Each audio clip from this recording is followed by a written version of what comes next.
Hello. Do you see that? I just like fixed my eyebrows. It's a good thing you're wearing a coat. Here in Texas, the weather is a chilly 72 degrees. This is not a coat, Steve Trevino. If you wore sleeves, you would know that this is a light jacket. Renae brought her python jacket out. It's actually really soft on the inside. Didn't you get that one in Florida, speaking of? No, actually, this was one that Mom bought for herself, and I liked it so much I bought one for me too.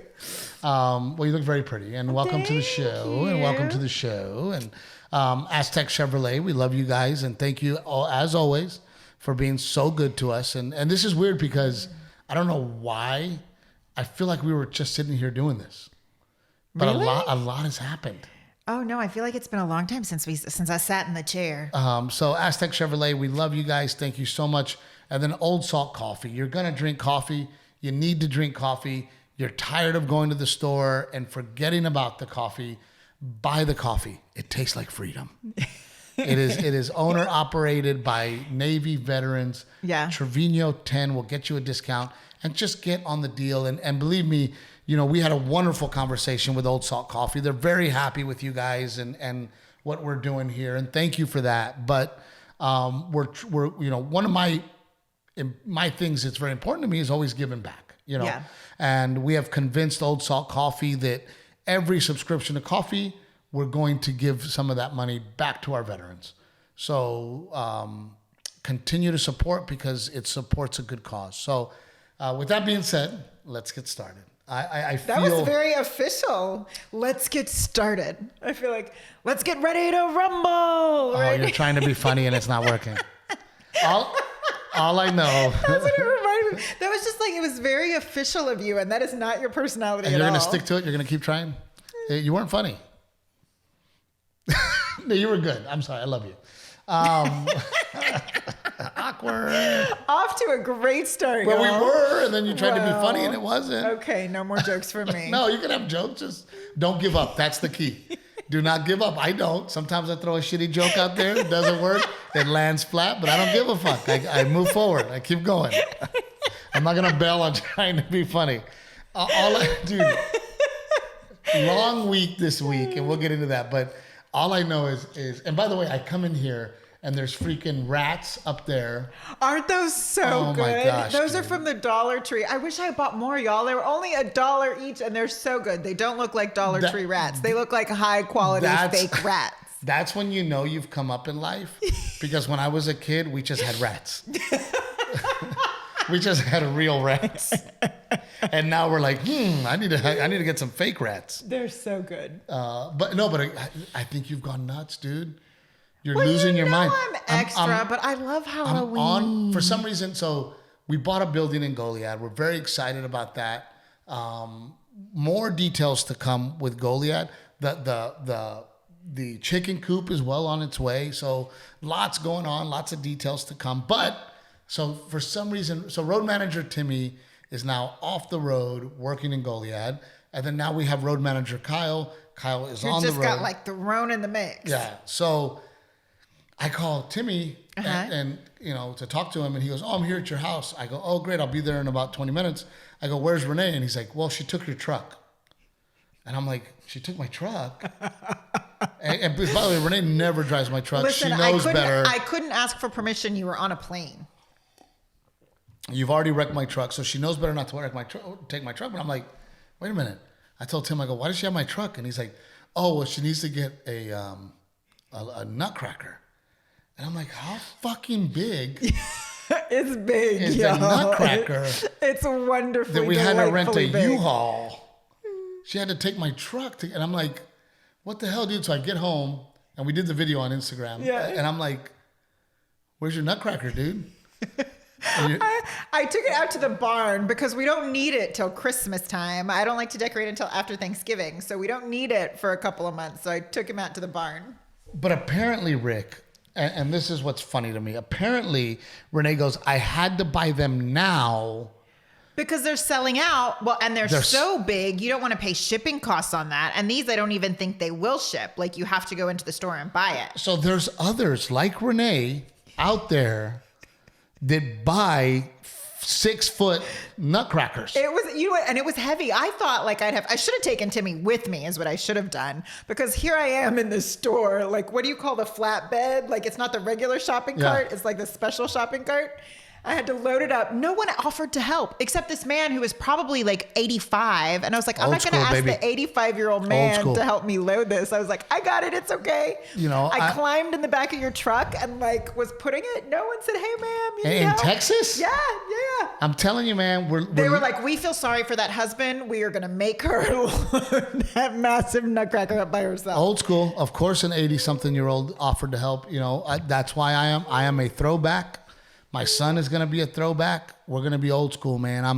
I'm over this self-entitled attitude. You know what? It's okay. It's amazing what a woman can do when she wants a 6-foot Nutcracker. I'm not saying, I have a 5'5" Nutcracker and she cracks my nuts all the time. And you guys knew it. You guys knew there was a nut. There had to be a Nutcracker joke in there somewhere.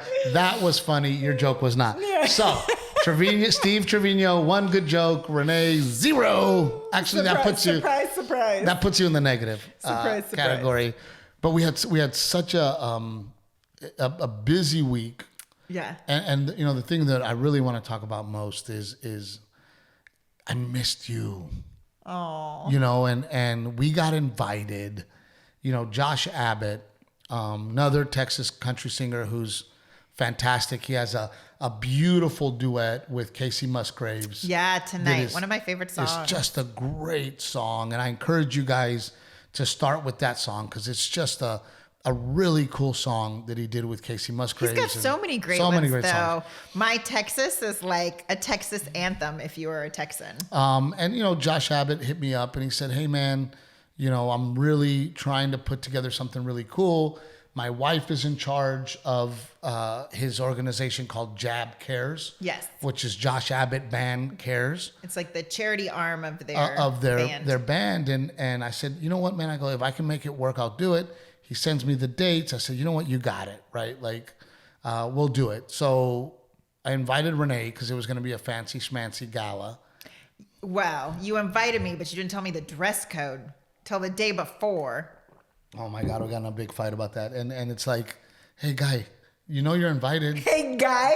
You don't... I'm supposed to be wearing like a dress and you're over here, hey, guy. No, but even Renae... Pack a pantsuit and come. But even Renae, and by the way, I looked, and on the internet, if you look up jabcares.org, it says gala, and it has the dress code. All I'm saying is that I rent my clothes, and if you'd given me a little heads up, you knew for 2 weeks. And that's what oh my God, again, I need to write a joke about the fact that you screwed up and somehow I'm in trouble. No. There's the gala. Rick's pulling it up. The website to see if it really says dress code. It says dress code. Cocktail plus, right there. Cocktail plus. It says it right there. I can read it right there. There, he highlighted it. Highlighting it for Cocktail plus. And I'm like... So then she's mad at me. You didn't tell me what we were supposed to wear. I go, do you not have a computer in your hand? I do. And how am I the asshole? You screwed up. Okay, fair. So anyway. Fair enough. Anyway, before we ruin the good time we had. Anyway, so Renae and I decide, you know what? Let's do this one together. Look at all the dresses coming up. And then he Googled cocktail dress. See, and then there's all these dresses. We could have one here tomorrow. All you needed was 3 days of you doing your job. Right? So, Renae and I were very excited about kind of doing something together. I didn't know what a nice date night. Because when was the last time you and I got dressed up together? I don't know. That's exactly where I want to go with this. I mean... Yeah. And then we'll go through the trials and tribulations that day. We were lucky enough to be leaving out of Austin Airport after Garrett went to school, so it was really cool that I was still able to get Garrett dressed and fed and off to school. But then we had planned that Renae would spend the night and come back on the 5 a.m. flight, first flight out in the morning. Not even that, 4. Wasn't it 4? I got up at like 3:30 to leave for the airport. Yeah. 5 a.m. for Renae to get back. That way she can, relieve Miss Betty and get back to the family. But, we're excited because, okay, we're going to get into, that's the buck I want. Oh, stop. There he is. Oh, my God. He's right there. Stop. Oh, he's going to be in our freezer and on our wall. That voice is so creepy. Oh, there he is. Look, Renae. There he is. Okay, anyway. Sorry, I got distracted. Our window's open, and there's a beautiful buck out there. But we were like, okay, we'll leave after Garrett gets to go to school. Everything's going to be perfect. We will get to Lubbock at 1:30. We'll have lunch. We'll hang out. Lunch. Maybe we can help the Abbott set up. Right. Yeah. We get to Austin. All of a sudden, they push the flight an hour. And by the way, in the car on the way, we're driving there, and we get the heads up like it's a little delayed, and we're like, that's okay, just a little bit. Oh, we get there, they load it, and by the way, the way that airlines run their business, I'm just fucking over it, dude. We get in the plane, and they're like, sorry guys, we're gonna have to deplane. Turns out this airplane has too much fuel. After they literally boarded us all on, like not too much half fuel. The plane is boarding. Like, let's let every last passenger get on this plane. Because I've never been in my car. I've never been in my car and been like, guys, we're not gonna be able to take my car. It has too much fuel. Like that's the dumbest shit. So I think it's different engineering economics. A car versus a plane. That gets pushed. Now we're not gonna make our connection. So then literally the next flight gets us in at 6. The gala starts at 6. Yeah. And so we have like 4 hours. We're like debating, do we fly into Abilene? Do we fly into Midland? And drive. And then how far are those cities from Lubbock? Can we get a rental car in that city? Are there any available? Because I don't miss gigs. And we were even talking about like, I just stay home. Like I think at one point, because that's what it was. There was only one seat left. And so they were like, okay, why don't you go, Mr. Trevino? You need to be there. And then I was just they were going to try and send me on a later flight. And we were like, at that point, I might as well just stay home, with the kids. Right. Like, so turns out that they're like, okay, we can get you both on a flight. She kept checking. She was like trying so hard. She's like, they're going to open up a seat. They're going to open up a seat. You'll get there at 6. So, we're like, okay. So we end up 4 hours in the Dallas airport. Yeah. And we did have a nice lunch together. We had an airport dinner. Which, by the way, for me, it's very rare that I get to have the sit-down places at DFW, because my connections are always pretty tight. You know? So we sat down, we had lunch together. And I will say that there was really something about, like, both of us were really determined to be good to each other.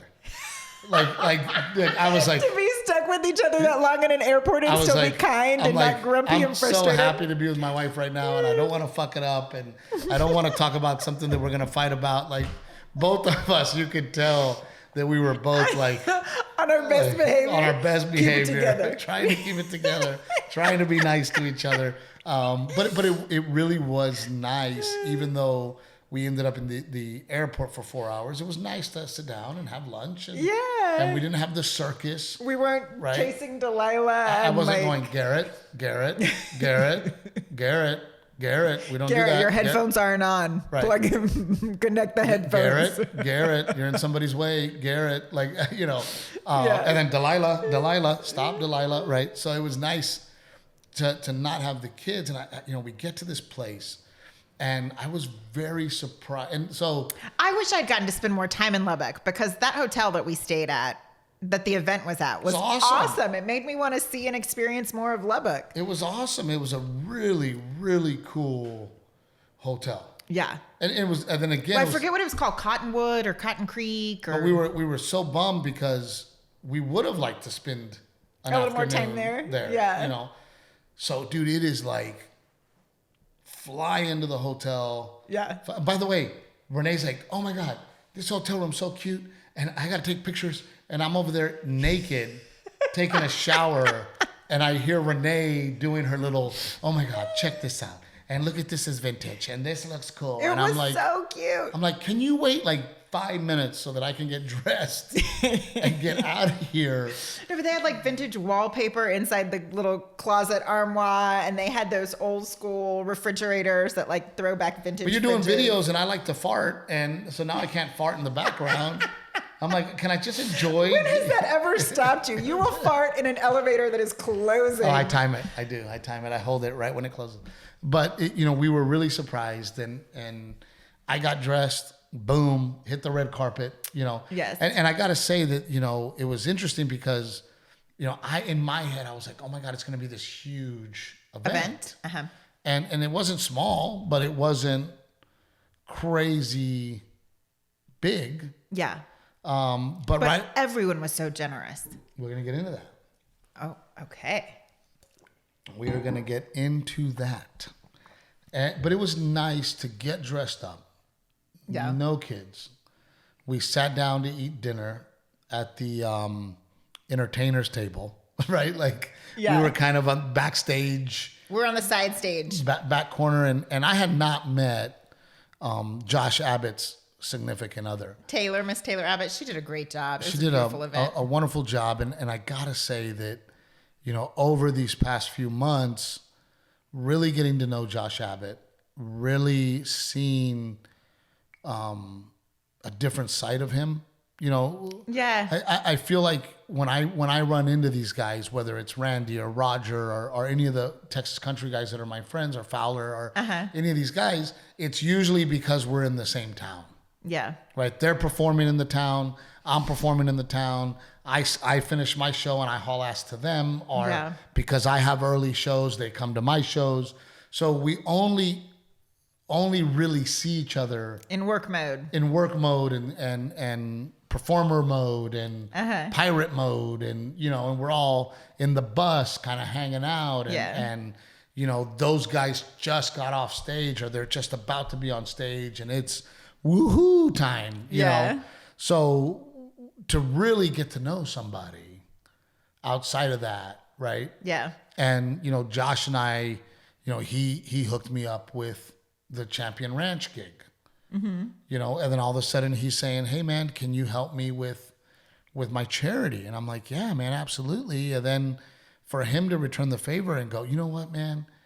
He's like, you were such a hit. I got to return the favor. What can I do for you? I'm happy to help with Helicopters for Heroes. Yeah. And his wife was so sweet. So sweet. And they so have a gracious. little COVID baby too, almost the same age, a little older than Delilah. They have a COVID baby and they have a little girl. And that was another, and we always love that. We always love when we run into people that live a crazy life like us. And balance family. And they balance family and they try to make it work.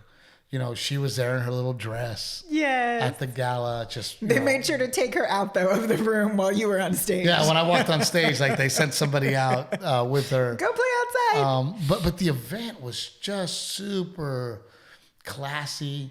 There was a gift basket for us as we sat down. There was a gift basket as we checked into the hotel. Yes. The refrigerator. Every detail. Every detail. I mean, they had a red carpet. We took pictures in front of the deal. You know what I thought was so cool? I didn't realize, because I haven't spent a lot of time in West Texas, and I have girlfriends who went to tech, but there is such I didn't realize West Texas thing community. Yeah, they're so proud to be from West Texas, and it was cool. You felt that in the room, and that sort of that was sense of pride. I didn't know West Texas was a thing like that. It was really cool. It's more Panhandle.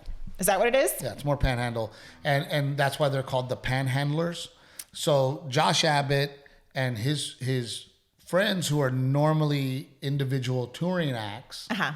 It's like you call it a super group. Yeah, they created this like super group, and John Bowman's on it, and William Clark Green, and my favorite Cleto with his little mustache, and Josh Abbott, and it was cool because that's the band that played that night. It wasn't Josh Abbott's band necessarily. It was this. He had some of the members from his band were there on stage too, but it's like, man, these guys that you would go see individually who are very, very talented on their own are now this group, and the music that they play, you're like, oh my gosh. And it's all Panhandle, It has a throwback vibe to it. Throwback It's really vibe. cool. And then they announced that they are going to, the Panhandlers got a song on the new season of Yellowstone.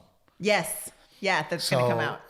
Check the Panhandlers out, man, because it is just really chill, easy to listen to, good music, and that was a treat. But before that, like to sit down with you and have dinner. Mm-hmm. They brought out the salad first. I mean, it was just a really... There's even like the cocktail they were serving is like, and I'm going to mess up the name of it. I think it's called a Chilton, and it's named after like a professor because Texas Tech is such a big thing there. Supposedly that was like his drink of choice. So they served Chiltons all night long. And the staff was fantastic. And here we are at this gala and event. And then I'm the opening act. So I got to perform first. And, we're running a little behind.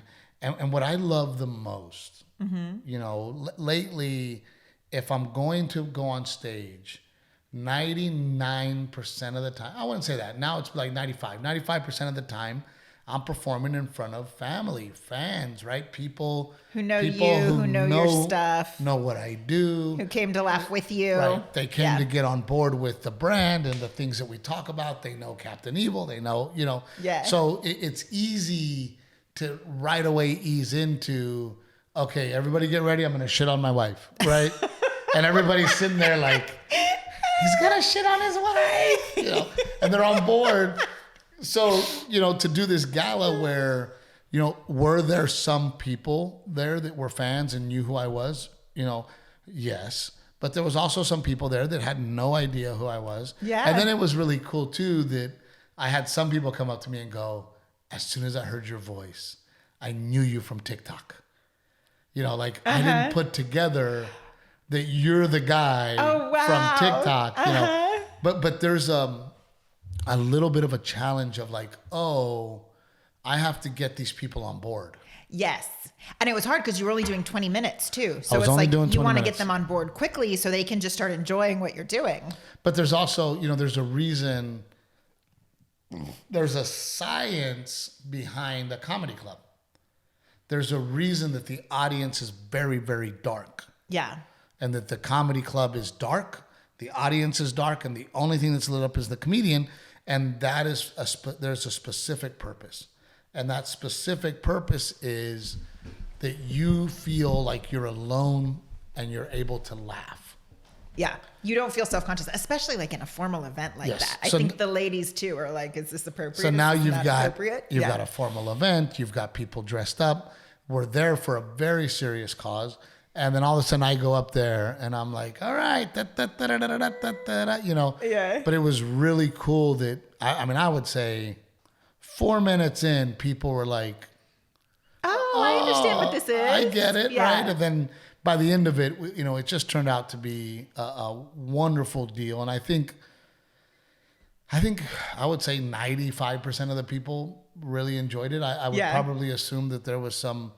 there was a more conservative. Maybe there was a couple of ladies that was like, my God, the language. And at my church where I go and judge people, there was one of those, where I go to church and be judgy, we would not be okay with, you know what I mean? Yeah. I think people, it's tough too because people are expecting to come to a charity event and they are wearing formal clothes and it kind of is a different experience. And if you're not prepped for the fact that you're coming to see comedy, sometimes it kind of catches people. It takes them a minute to settle into it. That was my concern too. And that's why I told Josh, I said, please, when you intro me, make sure people understand that we're about to have a comedy show. Yeah. Right? Because sometimes they're like, and now Steve Trevino. And then they're like, what's happening right now? Yeah. But it really was set up like a comedy club. The sound was amazing because we had sound there for a band and the lights were great, and we dimmed the lights out there, and it just turned out to be a really... You know what else I thought was so cool is the guy who introduced you works for one of the local media TV news stations, in his suit, and he has his anchor voice. But he was a friend of Josh's from high school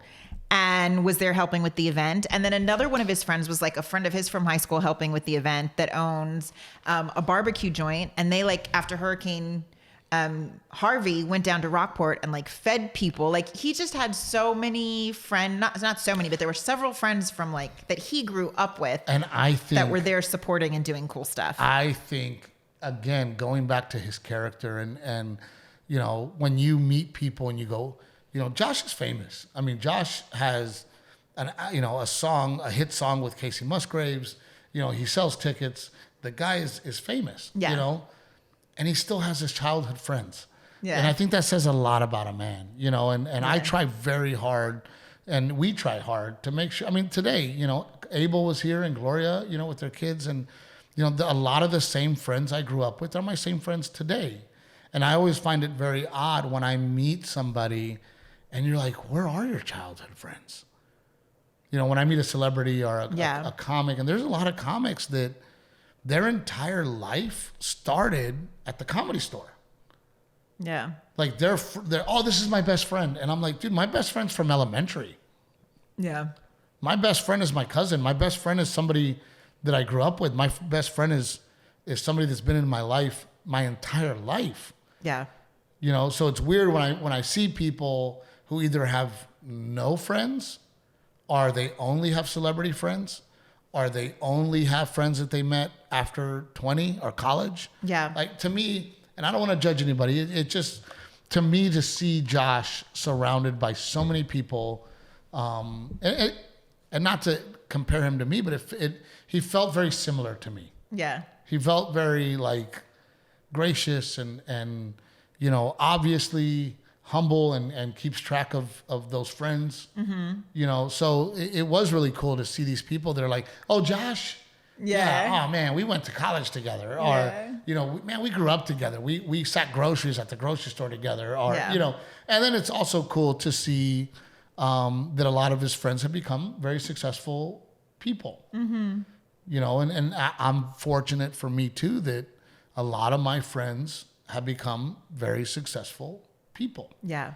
And you wonder, right? Is it environment? Is it people you choose to hang out with? Is it, you know, who knows what it is? Yeah. You know, but it was, and I guess the point I'm trying, and then anyway, I did my thing.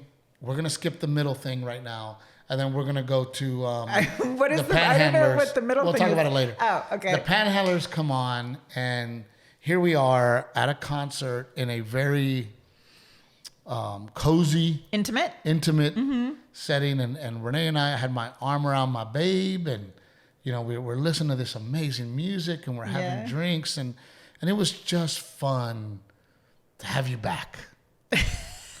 You know, because you've tried before where you're like, okay, I'm out, and then you're just kind of, I'm not into it. I don't, you know. So now I realize, Josh, that Rick, that I have to fly her out.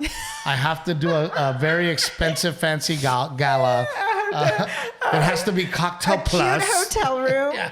A cute hotel room.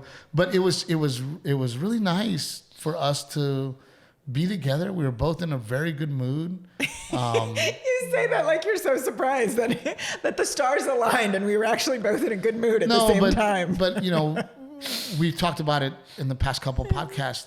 Things are moving so fast right now. Yeah. Everything's in fast forward. Everything's happening at the same time. We've barely had time to take a breath.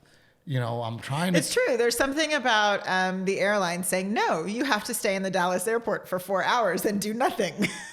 No, but I also, you realize that, and it was a lesson for me, we got to take more time for me and you. You know, and really find that time to go on a date, which is just hard because I feel like when we have spare time, we want to spend it with the kids. But yes, it's valuable to... But that's why I've always said that Vegas is a good place for that. Yeah. You know, Vegas is a good place for, hey, this is adult time. This is husband and wife time. This is let loose time. This is shopping time, because shopping is the best. Yeah, but you have time.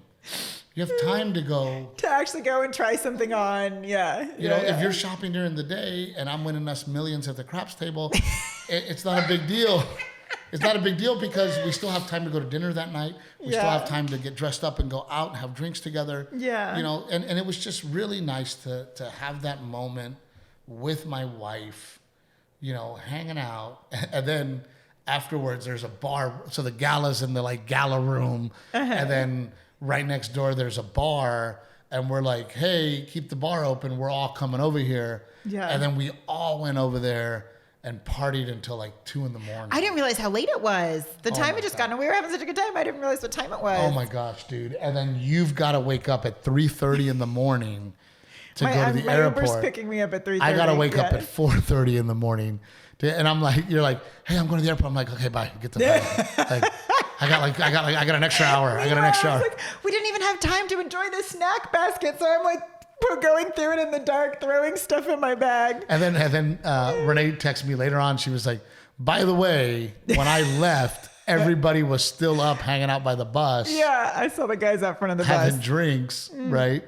So then Renae had to haul ass back home to be the wonderful mommy that she is, because she was a great wife that night. Shut your mouth. And then I had to haul ass to El Paso. Yeah. And we had great shows in El Paso, all sold out. Oh, I need to text Bart and Alicia. I was thinking about them all weekend and I forgot to text them. They're doing really, really well. And I almost said something right here that I should not have said, because so I'll tell you later. Yeah. It's a good surprise. But it was just, Paso's great. Bart has remodeled the club. There's a really great green room in the back. Yeah. The sound system was upgraded. Hold on. We might have an issue. Oh. Okay. So anyway, it was great shows, and El Paso, and it was also cool because for the first time in a long time, it really is starting to feel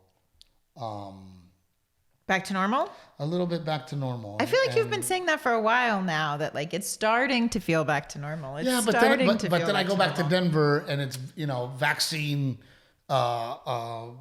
mandate. Oh, and, did we talk about that on the podcast? I don't want to talk about it. That was a hard one. Okay. I don't want to talk about it because then it turns political and the other day we got a comment where they were like, I love your podcast, but I don't need a lecture about vaccines. And I'm like, F you, dude. We didn't lecture you on vaccines. Yeah. I merely told you a story. The only reason, right. Oh, right. It was not your intent to lecture at all about Nobody's vaccines. lecturing anybody. And the fact that I tell you a story and then all of a sudden you think you're lecturing me. I am not lecturing you. You're an American. And just to be clear, the way that me and my wife feel is you take care of your family, I take care of mine. And we live in America, and it is a free country, and you have the right. You have the right to make the decisions on your own. But it's first. That's why I don't want to talk about it. Well, it's like, oh I my felt bad God. because I was reading. I felt bad for you because I was reading the comments, and there were people who were really upset about vaccine cards being required. And to each their own. I just felt like I wanted to chime in on each one and be like, it's not our choice or our decision. Like, you were the performer. I just want to work. You show up on stage and do your thing and get your paycheck and bring it home and feed your family. I just want to work. And that's the club's rules or the state's rules or whatever. I just want to work. Yeah. I just want to work. I want to take care of my veterans. I want to be the best father that I can, the best husband that I can. I want to help out anywhere and everywhere I can. And I'm sorry if you're upset about it, but it's not my role. Well, and that's what was so cool about Jab Cares too, is that charity is it's just about doing good. It's not about being political. There is no commentary on this organization I support this or I don't support that. It's just about doing good. And I hate all the political bullshit. Yeah. I hate the fact that I give it up for the veterans at every single show. It's not political. It's not political. It's just about doing good. I give it up for the police officers. It's not political. I back the blue. I think those guys do their job and they do it well. And by the way, it's real simple. There's bad humans and good humans. Yeah. And there's bad humans in every aspect of the world. And we can't control those people. I can't control those people. We can only be good humans and put good out there. And all I do is I root for the good humans. Yeah. That's what I do. And speaking of bad humans, and God, it was fucking. What did I do? No. Not you, but you. What do you mean? I gotta tell you, man, this was the middle I was talking about. So I perform, and these two young ladies go on stage, and I'm really gonna try to keep it together. Jab Cares is very similar to Helicopters for Heroes, where we are the vehicle to raise money. And I'm going to look up the organization because I want to make sure we get it right. Helicopters for Heroes is the vehicle that raises money, and then every year we choose specifically a veteran organization that we then give them money to. And with our board, we do a process to make sure that charity is a deserving, good charity that we think is a volunteer organization, blah, blah, blah. So we are the vehicle that raises money. You come, and by the way, if you have a veteran organization that you're getting off the ground, you can pitch to us. You can tell us we deserve that money. Come to us and we can talk. This year, one of our beneficiaries is U.S. Vets. They're out of Houston, Texas, and they have an 80% success rate getting veterans off the streets as homeless people. We've talked about them because they're an amazing facility. Jab Cares is set up very similar. They're the vehicle that raises the money. It's a different organization. And then they decide then who receives the monies that are raised. Yeah. After I perform, these two girls go on stage. And when I say girls, they're girls. Ladies. They're girls. They're young. I mean, they were under 25 years old. And man, I'm having a hard time. The organization is One Voice Home. One Voice Home. It's a local Lubbock organization. And what they do in Lubbock is they find and help girls that have been sex trafficked. Victims of sex trafficking. And they go on stage, and I'm a big puss, man. My dad always said, a Trevino man, we don't take no shit from no man, and I'll fight at the drop of a hat, and I don't give a shit. But when it comes to the heart, God dang, man, they start laying out the stats. Sex trafficking in Texas alone is a $6.6 billion industry with a B. The girls are being kidnapped, smuggled in, sold, and they start at 8 years old. From 8 years old all the way to 25. In this particular facility, yeah. So, what are they called? One Voice Home. One Voice Home. So they're a home. They're a home for these girls. They rehabilitate them. But they have therapists that the girls are able to see weekly, doctors, because the things that these girls' bodies go through. So they do regular doctors care to get their bodies back to health again. Speaking of bad people, I mean, it's like, I don't understand it. It's very hard for me to comprehend. It's the same thing with racism. I have a hard time comprehending how something like that happens. Right. That at one point there was colored water fountains and and freaking rope down the middle of the gym where the blacks were, and that is so uncomprehendable to me. And that was these girls' points is look, just go here for a minute and don't just imagine, know that this is happening here in today, your town now. Yeah. Right now. Yeah. And I think of all the times that Dad would walk my sisters to the restroom, or Dad would say, make sure they get in their car. Yeah. Make sure they get home. Make sure you call and let us know that you've gotten home. Right. And you kind of, you live in a bubble, if you will, because it doesn't, it didn't happen to you. So you go, oh my gosh, Dad, it's just such an awful place to have to go to and think about it. And here these women have lived through it, And I'm just listening to them talking. You know me, I have a hard time sitting still. I had dinner with you. These girls start to talk. I'm losing it, man. And I got to get up and I got to go outside and crack a joke, because it just, it hit me hard. And then to start thinking, and I started thinking about these young girls. I would venture to guess that they were 24, 25 years old. Mm-hmm. They were up there doing this presentation. And I even started thinking, first of all, what amazing young girls. Yeah. Number one. Number two, I really started thinking about Delilah, and I started thinking that you hope to raise a very compassionate human, right? And that if Delilah came to me and said, Dad, I'm still in college at Texas Tech. I want to volunteer at, what's it called? One Voice Home. One Voice Home. I think I would strongly try to talk her out of it. Because I don't think... I was going to say... I just don't think mentally and you know... Well, that was one of the things they said, was that everyone on their staff sees a therapist because it's healthy and they need to be exposed to that kind of thing. But, you know, and I also think, like, number one, how is this not common knowledge? How do I not know that in Texas alone, it is a $6.6 billion industry? How do I not know that? Right. Where is it happening that we're not stopping it? Why am I not seeing more of it? Why is this not something that concerns all of us? You know, and when I see, you know, the Women's March, and why aren't they talking about it? Why aren't the women in the world going, hey, we are being stolen and sold and treated like slaves from 8 years old? Yeah. You know, and I think about these young girls and they're in the one voice home. How do they ever recover? I mean, these girls say it's a long process and lots of steps, and it starts with making these girls feel like they are worthy again. You know, how do they ever trust a man again? You know, like, to go on with their lives. Yeah.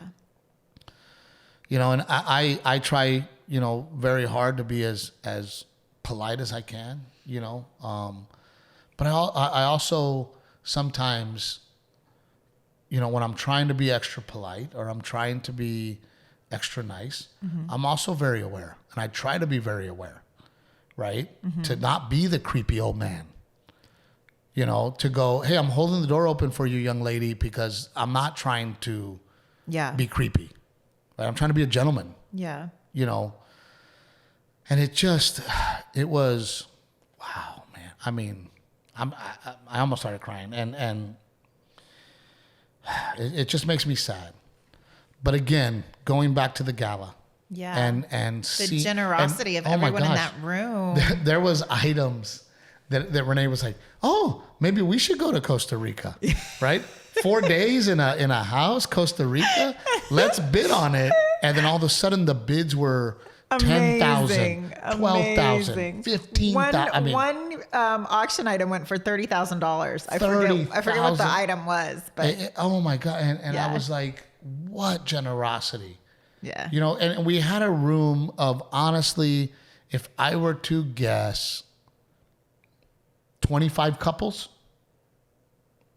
30 couples, let's say 30 couples, right? Yeah.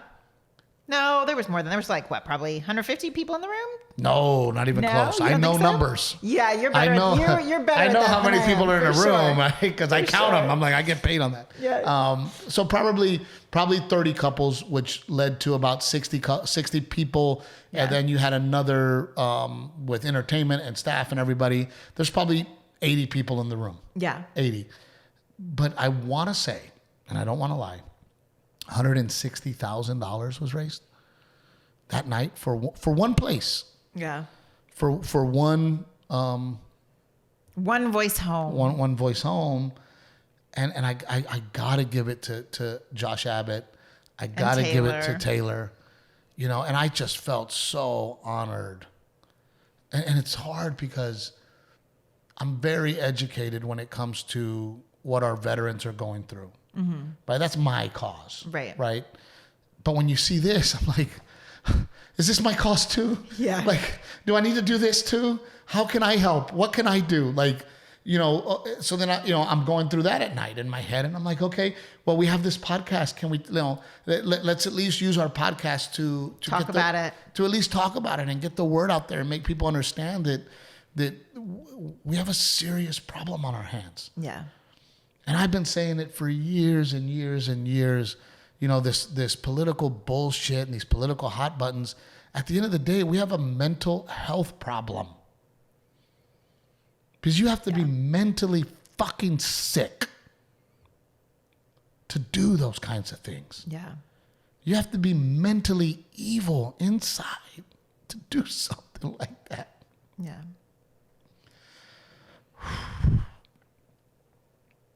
And it just makes me sad. Yeah.